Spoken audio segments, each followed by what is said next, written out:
Hi, I'm Lydia Maney, Course Coordinator of the Graduate Certificate in Nursing Reentry at CQ University. Welcome to Vlog 1, where I'll be talking to you about distance education. But before I begin, a big shout out to Tara Brabazon for giving me the inspiration and encouragement to do these vlogs in the first place. You're in for a treat if you would like to go and watch Tara's vlogs too. If you're like me, when you first went to university, you physically went to university. You sat in lecture theatres and you eyeballed your lecturers.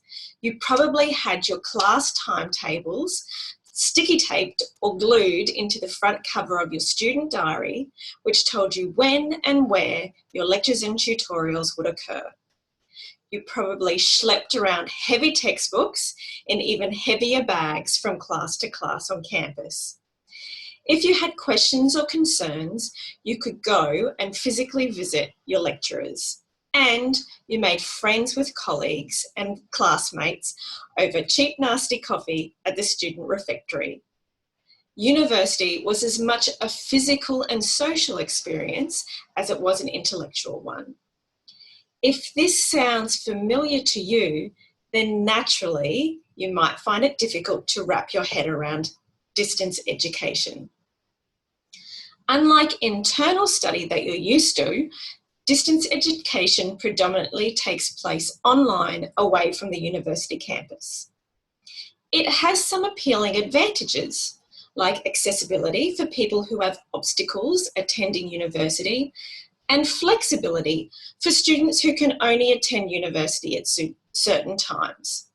Students enrolled in my subjects will also notice that they don't have to pay any money at all, let alone carry heavy textbooks. But distance education also has some downsides.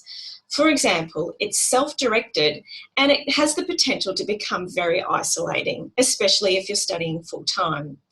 Also, frustratingly, online links can change faster than we lecturers can keep up with. Another potential issue for distance education is that students and lecturers don't see each other, and they rely on emails and phone calls for correspondence. This can lead to ineffective communication on both ends, and in itself can lead to misunderstandings, hurt feelings, and in extreme situations, class breakdown. So, how can we make the best of distance education? Well, here are 5 easy ways. Number 1, engage. Get on board, baby. Distance education requires a huge amount of self-motivation. Hopefully your lecturers have gone to the trouble of creating a course that is interesting and relevant to you. However, we can only do so much. It is on you to engage in your online learning and play an active role in tutorials. Number 2, be a project manager. You've got to be on top of your study. When you plan backwards. That academic essay you've got due, well, it takes about 12 hours to write at a postgraduate level. When are you going to schedule time for researching and writing?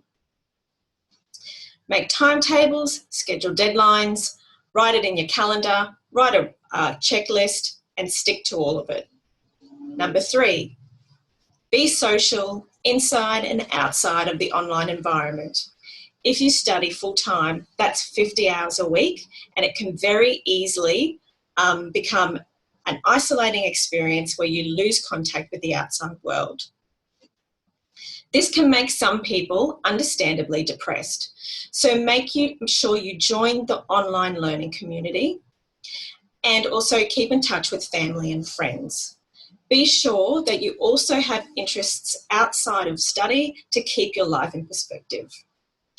Number 4, be professional in all of your communication. If you catch yourself feeling frustrated with your lecturer or classmates, it's probably a sign that a miscommunication has occurred. Schedule a phone or face-to-face meeting to clarify your message. Don't fall into the trap of mind reading, taking things personally or out of context, or exaggerating. It can ruin your study experience, and all lecturers want to see you excel and do the best in their class. Finally, number 5, ask your family and friends for IT help. I can't tell you the number of times where mature age students have been too proud to ask their kids for help to their own detriment.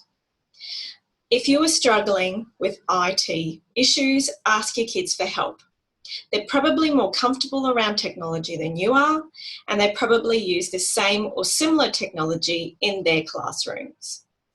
By following these 5 easy steps, you will get the most out of your online education and stand a chance of enjoying yourself in the process.